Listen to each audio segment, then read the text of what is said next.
Hi guys, আমি এখন ready হয়ে নিচ্ছি, যাবো এক দিদির সঙ্গে দেখা করতে।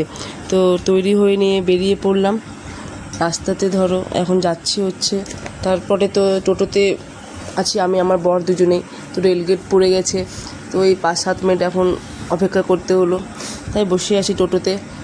তারপরে হচ্ছে বসতে বসতে নিয়ে দেখলাম রেলগেটটা খুলে গেল। তো এই যে এখন যাচ্ছি, যে দেখো দিদির ছেলেটা এখন হচ্ছে বাইরে খেলাধুলা করছিল, খেলতে খেলতে ঘরে গেল।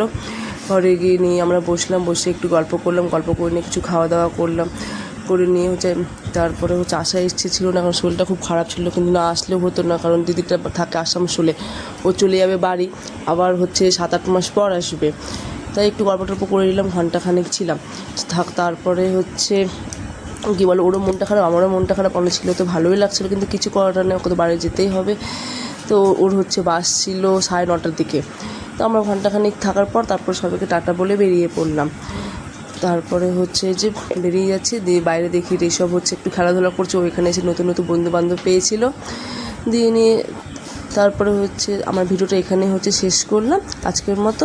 গুড নাইট, ভালো থেকো, নেক্সট আসবো আবার অন্য কোনো ভিডিও নিয়ে।